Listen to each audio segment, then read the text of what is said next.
शुभ प्रभात कलिसिया। आप सब आज सुबह कैसे कर रहे हैं? आशा करते हैं कि आप सब यीशु मसीह में सुरक्षित हैं।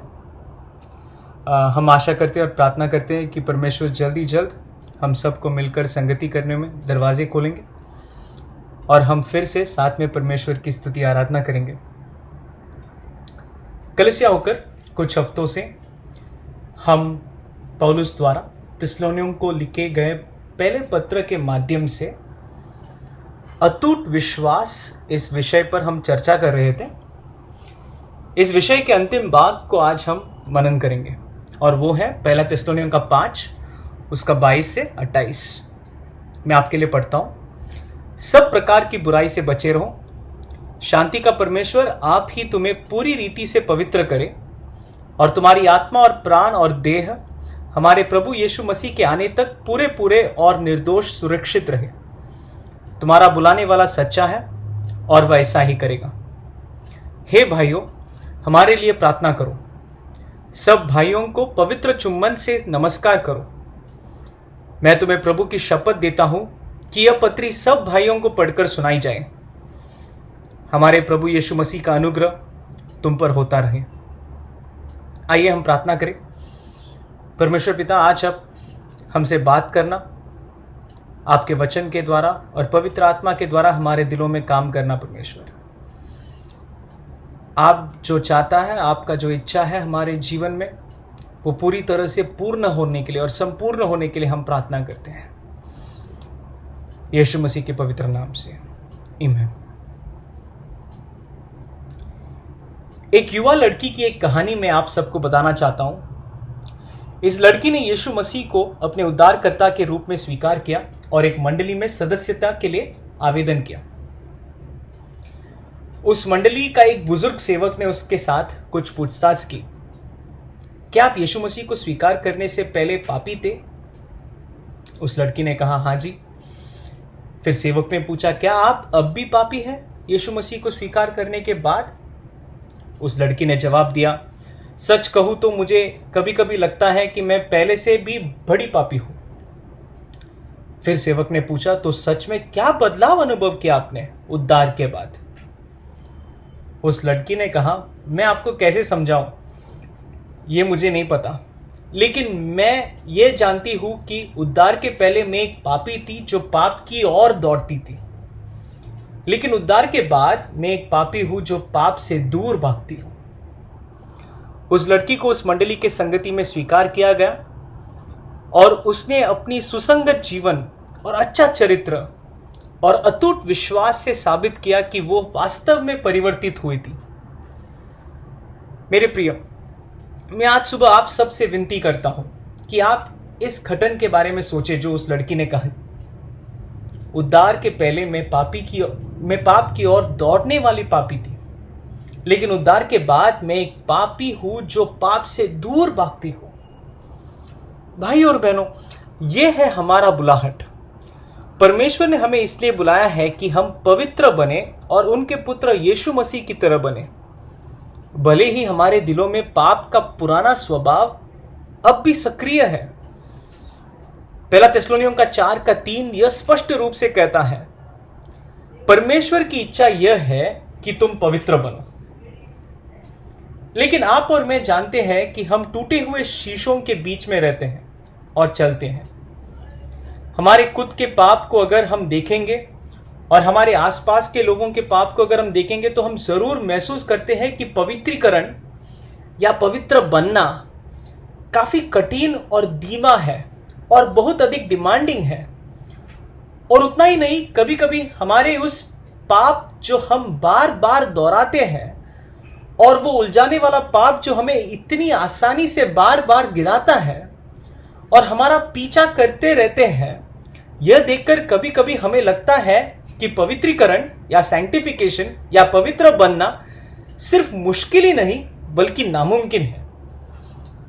भले ही परमेश्वर हमें पवित्रता के जीवन के लिए आह्वान करते हैं और पवित्रता के जीवन की मांग करते हैं, हम अभी भी पाप में गिरते हैं और पवित्रता के धीमी और कठिन प्रक्रिया के साथ हम संघर्ष करते हैं। क्या आप मेरे साथ सहमत हैं?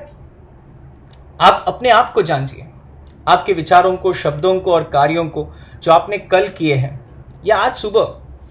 और अगर हम ईमानदारी से जांचेंगे तो हम कहेंगे कि हमारे विचार, शब्द और कार्य यीशु मसीह के चरित्र से काफी दूर हैं। जब हमारे उलझाने वाले पाप हमारा पीछा छोड़ने से इनकार करता है और जब पवित्रता कठिन और असंभव लगता है, तो हम एक मसीह होकर क्या करना चाहिए? भाई और बहनों, मैं आज सुबह आपको परमेश्वर को देखने के लिए प्रोत्साहित करना चाहता हूं, जो हमें पवित्र करता है। और ये हम आज के इस पद से मनन करेंगे, पहला थिस्सलुनीकियों का 5 उसका 22 से 28। मैं अपने उपदेश को शीर्षक देना चाहूंगा, जब पवित्रीकरण या पवित्र बनना असंभव लगता है। मैं फिर दोहराता हूं, जब पवित्रीकरण या पवित्र बनना असंभव लगता है। अंग्रेजी में ऐसा हम बोलते हैं, when sanctification seems impossible। और मैं प्रार्थना करता हूं कि आप इन 3 बिंदुओं को याद करेंगे जब आपको लगता है कि पवित्रीकरण या सैंक्टिफिकेशन या पवित्र बनना बिल्कुल मुश्किल और नामुमकिन है। आप ये 3 बिंदुओं को याद करना। पहला, पाप के खिलाफ अपने लड़ाई मत छोड़ो। पाप के खिलाफ अपने लड़ाई मत छोड़ो। दूसरा, याद रखे कोई आपके लिए प्रार्थना कर रहा है। याद रखे कोई आपके लिए प्रार्थना कर रहा है। और तीसरा, याद रखे कि परमेश्वर ने जो वादा किया है उसे पूरा करने के लिए वो सच्चा है या विश्वास योग्य है। पहला, पाप के खिलाफ अपने लड़ाई मत छोड़ो। 23वां वचन में पौलुस कहता है कि परमेश्वर हमें पवित्र करता है और हमें सिद्ध करता है, लेकिन उसके बिल्कुल पहले वचन में 22वां वचन में पौलुस थिस्सलुनीकियों को आदेश देता है, सब प्रकार की बुराई से बचे रहो। यह किस तरह का आदेश है? पौलुस बस कुछ ही क्षणों में 23वां वचन में मसीह जीवन का एक अद्भुत सत्य के बारे में हमें सिखाना चाहता है कि परमेश्वर है जो आपको पवित्र करता है और यीशु मसीह आने तक आपको निर्दोष रखने में विश्वास योग्य है।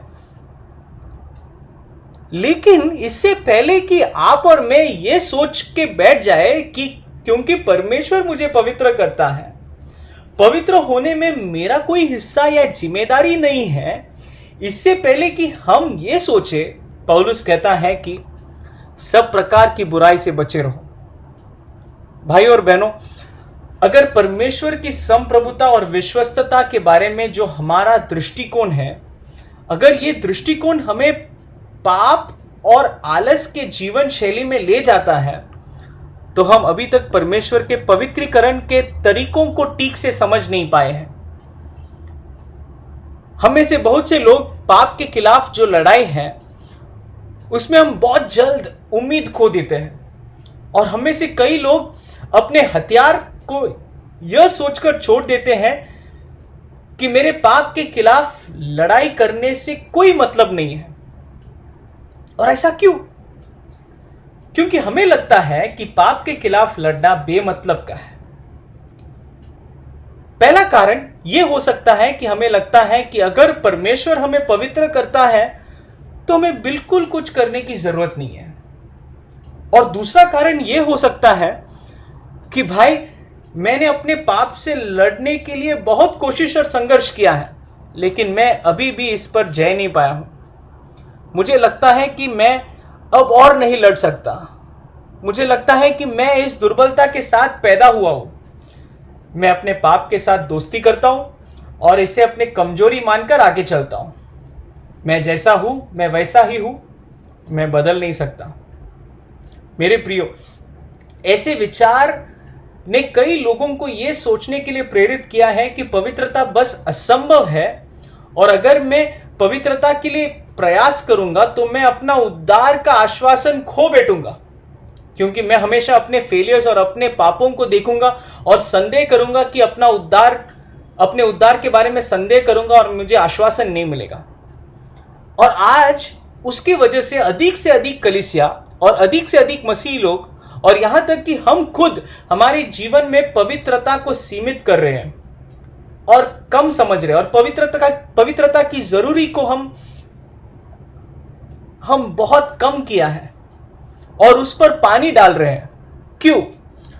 क्योंकि हमें संदेह है कि पूर्ण पवित्रीकरण या पूरी तरह से पवित्र होना या पूरी तरह से शुद्ध होना, हमें संदेह है कि यह संभव है या नहीं। यह सच है प्रियो कि हम इस जीवन में व्यावहारिक पूर्णता या प्रैक्टिकल परफेक्शन जो बोलता है, व्यावहारिक पूर्णता प्राप्त नहीं करते, लेकिन फिर भी कभी कभी मसीह लोग सोचने लगते हैं कि आज्ञाकारिता या पवित्रता या प्रेम या पश्चाताप या परिवर्तन की कोई जरूरत नहीं है स्वर्ग में प्रवेश करने के लिए। वे अपने पाप के साथ दोस्ती करने का फैसला करते हैं, फिर वे अपने पाप पूर्ण जीवन शैली को सही ठहराने के लिए, जस्टिफाई करने के लिए कि मैं जो कर रहा हूं वो बराबर है, वो जस्टिफाई करने के लिए बहुत सारे तरीके और साधन खोजने की कोशिश करते हैं कि कैसे मैं जस्टिफाई करूं। उदाहरण के लिए कुछ लोग कहते हैं, मुझे मसीह में धार्मिक ठहराया गया है, मुझे यीशु मसीह में स्वीकार किया जाता है, इसलिए कोई फर्क नहीं पड़ता कि मैं क्या करता हूं, मुझे माफ कर दिया गया है और मैं परमेश्वर का बच्चा हूं।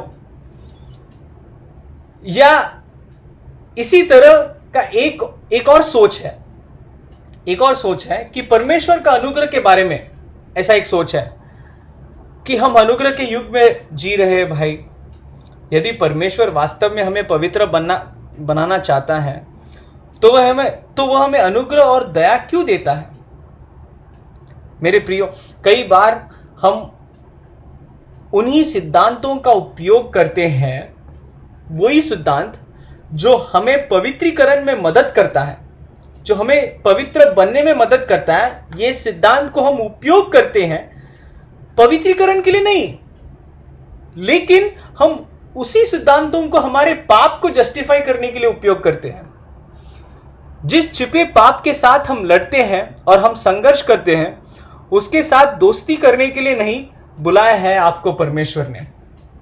परमेश्वर हमको अनुग्रह देता है सिर्फ हमारे पापों को क्षमा करने के लिए नहीं, बल्कि हमारे पाप के ऊपर जय पाने के लिए और उसको काबू में करने के लिए भी अनुग्रह देता है। यहां तक कि परमेश्वर ने हमको यीशु मसीह में धार्मिक ठहराया है ताकि हम उस सिद्धता की नींव पर अटल रहे और पवित्रीकरण या पवित्र बनने का जीवन शैली उस धार्मिक ठहराए जाने के नींव के ऊपर बनाए। इसलिए मेरे प्रिय भाई बहनों, हम ये मत सोचना कि हमारा धर्मी ठहराना और हमारा जो इस अनुग्रह में रहना हमारे पाप को जस्टिफाई करने के लिए नहीं, लेकिन हमें और पवित्र बनने के लिए, यीशु मसीह के स्वरूप में अंश होकर बदलने के लिए ये हम उपयोग करें। और इसलिए पौलुस कहता है ये जो वचन में, थिस्सलुनीकियों का वचन में, कि सब प्रकार की बुराई से बचे रहो, अपने हथियार को नीचे ना डाले, अपने निरंतर असफलताओं से पीछे ना हटे और यह ना सोचे कि पाप के खिलाफ इस लड़ाई को लड़ने का हमारा कोई मतलब नहीं है। अपने जीवन के अंत में देखिए पौलुस क्या कहता है उनके जीवन के बारे में। मैं अच्छी कुश्ती लड़ चुका हूं और मैंने अपनी दौड़ पूरी कर ली है, ये पौलुस कहता है। देखिए पौलुस फिलिपियों से क्या कहता है, फिलिपियों का 2 उसका 12 और 13 में, डरते और कांपते हुए अपने अपने उद्धार का कार्य पूरे करते जाओ। पौलुस 1 कोरिन्थियों का 9 उसका 26 और 27 में कोरिन्थियों को लिखता है, इसलिए मैं तो इसी रीति से दौड़ता हूं, परंतु बेटिकाने नहीं, मैं भी इसी रीति से मुक्कों से लड़ता हूं, परंतु उसकी नहीं जो हवा पीटता हुआ लड़ता है, परंतु मैं अपनी देह को मारता कूटता और वश में लाता हूं, ऐसा ना हो कि औरों को प्रचार करके मैं आप ही किसी रीति से निकम्मा ठहरूं। क्या आपको यह सब वचन सुनकर यह लगता है कि पौलुस चिल कर रहा है या आराम कर रहा है? मेरे प्रियो, यह मत भूलो, परमेश्वर हमें पवित्र करने का एक माध्यम हमारे खुद के लड़ाई द्वारा हमारे खुद के लड़ाई द्वारा है, जो हम लड़ते हैं पाप के विरुद्ध, और उसके द्वारा परमेश्वर हमें पवित्र करता है। क्योंकि परमेश्वर ही है जिसने अपनी सुइच्छा निमित्त तुम्हारे मन में इच्छा और काम दोनों बातों के करने का प्रभाव डाला है। फिलिपियों का 2:13। परमेश्वर हमारे जीवन में और हमारे हृदय में काम करता है। तुम्हारे दिल में परमेश्वर काम करता है ताकि हम डरते और कांपते हुए उद्धार का कार्य पूरे करते जाओ। मेरे प्रिय भाई बहनों, अगर हमारे पवित्रकरण का वर्षन में हम जो सोचते हैं पवित्रीकरण, या हम जो सोचते हैं जो सैंक्टिफिकेशन का जो वर्षन है हमारे दिल में और हमारे दिमाग में, अगर वो वर्षन में पवित्रता के लिए संघर्ष, उसके बारे में अगर कुछ नहीं है कि हम पवित्रता के लिए संघर्ष करें, तो शायद हम बाइबल जो बोलता है वो पवित्रीकरण का बात नहीं कर रहे हैं। इब्रानियों का 12:14 यूं कहता है, सबसे मेल मिलाप रखने और उस पवित्रता की खोजी हो जिसके बिना कोई प्रभु को कदापि न देखेगा। तो मैं क्या कहना चाह रहा हूं? मैं अभी तक आपको बोलना चाह रहा हूं कि जब पवित्रता असंभव लगे या जब पवित्रीकरण आपको असंभव लगे, तो ये मत करना। पहला चीज जो मैं बोलना चाह रहा हूं कि पाप के खिलाफ अपने लड़ाई को मत छोड़ो। लेकिन ये कैसा एक एनकरेजमेंट है आपने जो बोला अभी तक? मैं क्या बोलना चाह रहा हूं? मेरे प्रिय, चाहे आप कितना भी असफलता का अनुभव क्यों ना करें और चाहे कितना भी पवित्र बनने का प्रोसेस मुश्किल और असंभव लगे, पाप के खिलाफ अपने लड़ाई को मत छोड़ो। ये मैं बोलना चाह रहा हूं। मेरा बेटा जो एलनेतन है, अपने दम पर खुद से खड़ा होने के लिए सीख रहा है। 8 महीना हो गया उनका। उसे ऐसा करते हुए देखना बहुत सुंदर है। वह खड़े होने का प्रयास करता है, हमारे पैरों को, हाथों को, कानों को, नाक को पकड़कर खड़ा हो जाता है और फिर अपने हाथों को वो छोड़ता है। हमको पकड़कर वो खड़ा होता है, फिर उसके हाथों को वो छोड़ देता है और फिर अपने पैरों पर खुद को बैलेंस करता है। उसके चेहरे पे एक डर होता है जब वो बैलेंस बनाए रखने में संघर्ष करता है, लेकिन उसी वक्त उसके चेहरे पे एक चमक और आनंद होता है क्योंकि उसे लगता है कि वो खुद से अब खड़ा रह सकता है। पहले पहले वो कुछ सेकेंड्स के लिए खड़ा रहते थे, लेकिन अब करीब करीब 1-2 मिनट तक संतुलन बनाए रखता है। फिर उसके बाद क्या होता है? वो गिर जाता है। फिर उसका संघर्ष वापस शुरू, वापस हमको पकड़ के खड़ा रहने की कोशिश, फिर गिरना, फिर उठना, फिर गिरना, फिर उठना। कितने बार? एक दिन में वो करीब करीब 200 से 500 बार करता है। वो एक दिन में वो जानता है कि वो गिरेगा, लेकिन फिर भी संघर्ष करता है खड़ा रहने, क्योंकि एक दिन आएगा जब वो बिना गिरे खड़ा रहेगा। मेरे प्रिय भाई बहनों, पवित्रीकरण ऐसा ही है। तुम अपने आशा को खो मत बैठना जब तुम गिर जाए और फेल हो जाए, जब तुम पाप कर बैठे। नहीं नहीं नहीं, बिल्कुल नहीं। एक दिन तुम और मैं सिद्ध बनेगा यीशु मसीह के समान।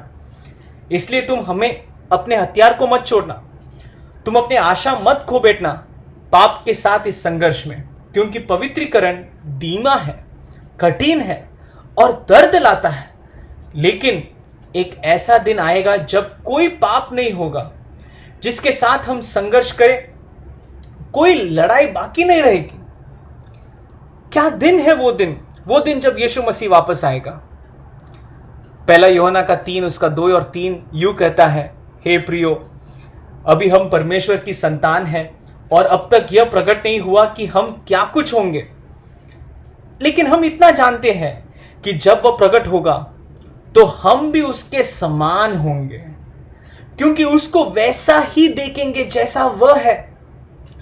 और जो कोई उस पर यह आशा रखता है वो अपने आप को वैसा ही पवित्र करता है जैसा वह पवित्र है। हालेलुया। जिसके पास वो आशा है कि मैं उसे देखूंगा, वह अपने आप को पवित्र करता है जैसे परमेश्वर पवित्र है। अपने लड़ाई को जारी रखो मेरे प्रियो, क्योंकि परमेश्वर हमें शुद्ध करता है हमारे संघर्षों के द्वारा, हमारे पाप के विरुद्ध।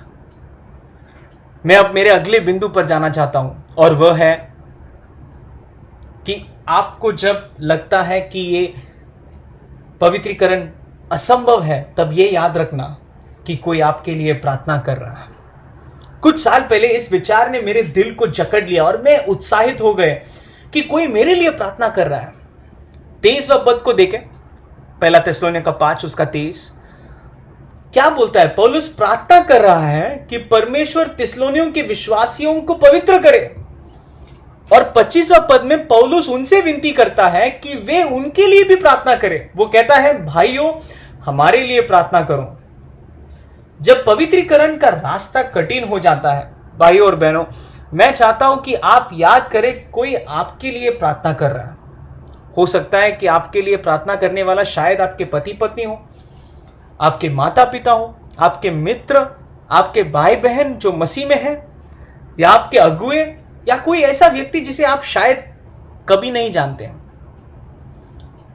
आपके पवित्रीकरण के लिए कोई व्यक्ति अपने घुटनों पर संघर्ष कर रहा है, और यदि आप किसी ऐसे व्यक्ति के बारे में नहीं जानते हैं तो आपके लिए संघर्ष कर रहा है, तो मैं आपके आंखों को किसी ऐसे व्यक्ति की ओर मोड़ना चाहता हूं और दिखाना चाहता हूं जो निश्चित रूप से परमेश्वर पिता के दाहिने हाथ में है। और वह कौन है? यीशु मसीह।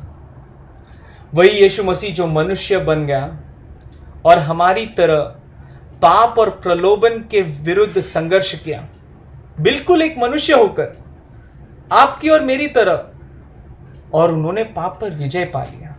वे पाप में नहीं गिरे, लेकिन क्योंकि वह खुद पाप के साथ संघर्ष किया, वो तुम्हें और मुझे सहानुभूति दिखाता है। वो हमारे संघर्ष को जानता है और वो तुम्हारे लिए प्रार्थना करता है, वो मेरे लिए प्रार्थना करता है। जब वे इस संसार में थे तो मैं आपको उनके प्रार्थनाओं के कुछ उदाहरण को देना चाहता हूं। यूहन्ना के 17:19 में जब यीशु पिता से प्रार्थना करता है, वैसा करता है, और उनके लिए मैं अपने आप को पवित्र करता हूं ताकि वे भी सत्य के द्वारा पवित्र किए जाए। और 11वें पद में वह प्रार्थना करता है, हे पवित्र पिता, अपने उस नाम से जो तूने मुझे दिया है उनकी रक्षा कर, कि वे हमारी नाई एक हो। और वह वचन 15 में पिता से विनती करता है, मैं ये विनती नहीं करता कि तू उन्हें जगत से उठा ले, परंतु ये कि तू उन्हें दुष्ट से बचाए रखे। भाई और बहनों, यीशु मसीह कैसे इस संसार में अपने शिष्यों के लिए और हमारे लिए प्रार्थना कर रहा था? वह अपने आप को पवित्र किया ताकि हम भी सत्य के वचन के द्वारा पवित्र किए जाएं। उनकी विनती को अगर हम ध्यान से देखेंगे तो वह शिष्यों को सुरक्षित रखने की प्रार्थना के साथ साथ यह भी प्रार्थना की कि वे परमेश्वर और यीशु मसीह जैसा एक बने। और यह वास्तव में पवित्रीकरण का एक अंजाम है कि जो पवित्रता में बढ़ता है वे परमेश्वर के दूसरे शिष्यों के साथ जो पवित्रता में बढ़ रहे हैं उनके साथ एकता महसूस करता है। पवित्रता में बढ़ने वाले शिष्यों में ही पूर्ण एकता संभव है। हमारा प्रेम और एकता से दुनिया को पता चलेगा कि हम परमेश्वर के शिष्य हैं, जिसमें दिन प्रतिदिन पवित्रीकरण जारी है।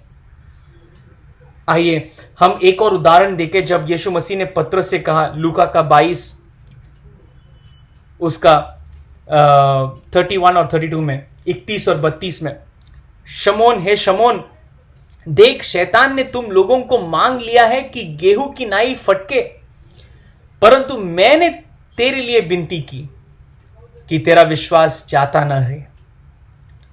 शैतान ने जब मांग की कि वे उन शिष्यों को गेहूं के नाई फटके, तब यीशु मसीह ने प्रार्थना की कि उनका विश्वास अटूट रहे और परमेश्वर में बने रहे।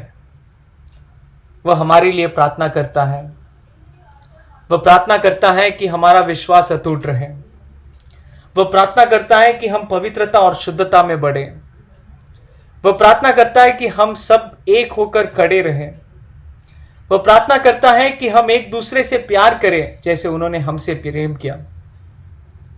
अगर आपके पास और मेरे पास हमारे पवित्रता और प्रेम के बारे में घमंड करने के लिए कुछ भी है, तो वो सिर्फ और सिर्फ इतना ही है कि परमेश्वर ने मुझे और आपके अपने बेटे, मुझे और आपको अपने बेटे के प्रार्थनाओं की वजह से, अपने पुत्र यीशु मसीह की प्रार्थनाओं की वजह से और हमारे भाई बहनों की याचनाओं के द्वारा हमें पवित्रता में बढ़ाया और हमें यीशु मसीह में सुरक्षित रखा। जब आप पवित्रता और पवित्रीकरण में संघर्ष करते हैं तो याद रखना आपके लिए कोई प्रार्थना कर रहा है। और उसी तरह मेरे प्रिय भाई बहनों, आप भी एक दूसरे के लिए प्रार्थना करना, मेरे लिए प्रार्थना करना, ताकि हमारे भाई बहन भी पवित्रीकरण के द्वारा यीशु मसीह जैसा दिन प्रतिदिन बदलते जाएं। लेकिन मैं अब मेरे अंतिम बिंदु पर जाना चाहता हूं, जिस पर हम पूरी रीति से निर्भर हो सकते हैं जब पवित्रीकरण असंभव लगता है। और ये बिंदु सबसे महत्वपूर्ण है, क्योंकि अगर ये बिंदु नहीं होते तो पहला और दूसरा बिंदु होता ही नहीं था। और वह यह है, तीसरा बिंदु, कि आप याद रखें कि परमेश्वर ने जो वादा किया है उसे पूरा करने के लिए वो सच्चा है और विश्वास योग्य है। 24वां पद में, पहला थिस्सलुनीकियों 5, उसमें ऐसा लिखा है, तुम्हारा बुलाने वाला सच्चा है और वह ऐसा ही करेगा। मेरे प्रियो, पवित्रीकरण एक प्रक्रिया नहीं है जिसे आपने शुरू किया है, बल्कि परमेश्वर ने शुरू किया है आपके और मेरे जीवन में। यह परमेश्वर का काम है कि उन्होंने एक मनुष्य को चुन लिया जो पाप और बुराई से भरा हुआ था, और उसे साफ किया और उसे धोया और उसे यीशु मसीह में धार्मिक ठहराया और फिर उसे परमेश्वर का संतान बनाया। यह अच्छा काम परमेश्वर ने शुरू किया और उन्होंने इस धार्मिक ठहराया हुआ मनुष्य को इस जगत से दूर नहीं लेकर गया, लेकिन परमेश्वर ने उस मनुष्य को फिर से इस टूटे हुए दुनिया में रखा ताकि वो दिन प्रतिदिन पवित्रता में बढ़े। मैंने एक कहावत सुना था मेरे जवानी में कि हाँ, ये एक चमत्कार है कि परमेश्वर एक मनुष्य को पवित्र बनाकर स्वर्गीय स्थानों में बिठाता है, लेकिन उससे बड़ा एक चमत्कार यह है कि परमेश्वर उसी पवित्र मनुष्य को इस पाप से भरा हुआ दुनिया में पवित्र होकर संभालता है यीशु मसीह के आगमन तक। हाँ, तो अगर परमेश्वर ने पवित्रीकरण का काम शुरू किया है तो वो जरूर उसे पूर्णता की ओर ले जाएगा, क्योंकि यह परमेश्वर का चरित्र नहीं है कि वो एक काम शुरू करता है और बीच में छोड़ के चले जाते हैं। बिल्कुल नहीं। पौलुस हमारे पवित्रीकरण को परमेश्वर की विश्वस्तता के साथ बांधता है। हमारा पवित्रीकरण परमेश्वर की विश्वस्तता के साथ बंधा हुआ है। अगर परमेश्वर विश्वस्त है तो वो जरूर तुम्हें पवित्र करेगा। और अगर हम उस वचन को देखेंगे तो पौलुस कहता है कि तुम्हारा बुलाने वाला सच्चा है। वो ये बोलना चाहता है कि भाई, पवित्रीकरण के पहले परमेश्वर ने क्या किया था? परमेश्वर ने तुम्हें बुलाया। तुम्हारा बुलाने वाला सच्चा है। उसने पहले तुम्हें बुलाया, इसलिए वो विश्वास योग्य है और वो सच्चा है कि वो जरूर जो काम शुरू किया, क्योंकि उन्होंने आपको बुलाया ना, तो वो जो काम शुरू किया वो पूरा करेगा। मैं आपके लिए रोमियो का 8 उसका 29 और 30 मैं आपके लिए पढ़ना चाहता हूं, क्योंकि जिन्हें उसने पहले से जान लिया है उन्हें पहले से ठहराया भी है कि उसके पुत्र के स्वरूप में हो, ताकि वह बहुत भाइयों में पहलौठा ठहरे। फिर जिन्हें उसने पहले से ठहराया उन्हें बुलाया भी, और जिन्हें बुलाया उन्हें धर्मी भी ठहराया है, और जिन्हें धर्मी ठहराया उन्हें महिमा भी दी है। यहां पर हम चेन को देखते हैं एक चेन को देखते हैं। उस चेन में सबसे पहला आता है जानना, दूसरा पुत्र के स्वरूप में होने के लिए पहले से ठहराना। तो परमेश्वर ने हमको जाना है दुनिया की उत्पत्ति के पहले से, और फिर उन्होंने पुत्र के स्वरूप में होने के लिए हमको ठहराया, फिर उसके बाद हमको बुलाया, फिर उसके बाद हमको धर्मी ठहराया, और फिर उसके बाद महिमा में रूपांतर कर दिया। तो अगर एक व्यक्ति को परमेश्वर ने अपने पुत्र के स्वरूप में बनने के लिए ठहराया है, तो वो उसे जरूर बुलाएगा। और वो बुलाना कोई मामूली बुलाहट नहीं है, वो एक विशेष रूप से व्यक्तिगत और प्रभावशाली बुलाहट है। और अगर एक व्यक्ति को परमेश्वर ने बुलाया है, तो वो उसे जरूर धर्मी भी ठहराएगा, और अगर उसे धर्मी ठहराएगा तो उसे जरूर महिमा में रूपांतर भी करेगा। मेरे प्रिय भाई बहनों, ये चेन में से परमेश्वर का कोई भी संतान नष्ट नहीं हुआ है, ये चेन में से कोई भी ड्रॉप आउट नहीं हुआ है। इसलिए रोमियो का 8 का अंत में पौलुस पूरे विश्वास के साथ कहता है, क्योंकि मैं निश्चय जानता हूं कि ना मृत्यु, ना जीवन, ना स्वर्गदूत, ना प्रधानताएं, ना वर्तमान, ना भविष्य, ना सामर्थ, ना ऊंचाई, ना गहराई, और ना कोई और सृष्टि हमें परमेश्वर के प्रेम से जो हमारे प्रभु यीशु मसीह में है अलग कर सकेगी। परमेश्वर का एक संतान को चाहे पूरा नरक और शैतान भी गिराने की कोशिश करे और उसका उद्धार छीनने की कोशिश करे, वे ना सफल होंगे, क्योंकि परमेश्वर विश्वास योग्य है। उसका प्रेम कभी नहीं बदलता। अगर उसने तुमसे प्रेम किया तो वो प्रेम अटल है, वो बदलेगा नहीं, वो कम नहीं होगा। परमेश्वर का संतान कभी भी नष्ट नहीं हो सकता। इसलिए मेरे प्रिय भाई बहनों, पौलुस ने हमारा पवित्रीकरण या हमारा पवित्र बनना और हमारा यीशु मसीह के स्वरूप में होना, इस प्रक्रिया को परमेश्वर की विश्वस्तता के साथ बांध दिया है। इसलिए भाई बहनों, हमारा उद्धार का आश्वासन पवित्रता की जरूरत को कम करने से नहीं आता है, बल्कि हमारा आश्वासन इससे आता है कि जिसने हमें पवित्र बनने के लिए ठहराया है वो विश्वास योग्य है, और वो हमें निष्कलंक होकर परमेश्वर के सामने पूरे आनंद के साथ खड़ा करेगा। हालेलुया। यह हमारा आशा है कि हमारा परमेश्वर विश्वास योग्य है। इतना ही नहीं, परमेश्वर ने अपने पुत्र यीशु मसीह को हमारे लिए भेजा और वो क्रूस पर हमारे लिए मरा, ताकि हम पवित्र बन सके, निष्कलंक बन सके। यीशु मसीह ने सिर्फ हमें धार्मिक ठहराने के लिए नहीं मरा है, बल्कि हमारे पवित्रीकरण को पूरा रूप से सिद्ध करने के लिए वो क्रूस पर अपनी जान कुर्बान की। एफिसियों का 5 उसका 25 और 26 यूं कहता है, मसीह ने भी कलीसिया से प्रेम करके अपने आप को उसके लिए दे दिया कि उसको वचन के द्वारा जल के स्नान से शुद्ध करके पवित्र बनाए। यीशु मसीह ने अपने आप को हमारे लिए क्रूस पर अपनी जान कुर्बान की, ताकि वो हमें शुद्ध करे और पवित्र बनाए। अगर आप इस पवित्रता और शुद्धिकरण को नहीं जानते हैं, तो मैं आपको आह्वान करता हूं, उस यीशु मसीह को देखो जो क्रूस पर हमारे पापों के लिए मारा गया। उसने हमारे पापों की दंड को उठाया, हमें शुद्ध किया और हमें नया जीवन दिया, और हमें परमेश्वर पिता के साथ एक पवित्र रिश्ता में जोड़ दिया। और वही यीशु मसीह का मृत्यु ने मेरे और आपके पवित्रीकरण का कीमत चुका दिया। हे बोझ से दबे हुए लोगों और परिश्रम करने वालों, मेरे पास आओ, यीशु मसीह कहता है।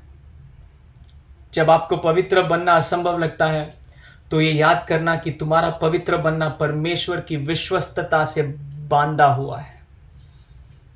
अगर परमेश्वर विश्वस्त न होएगा या नहीं होगा, तो हमारा पवित्रीकरण अधूरा रह जाएगा। और यह भी याद करना कि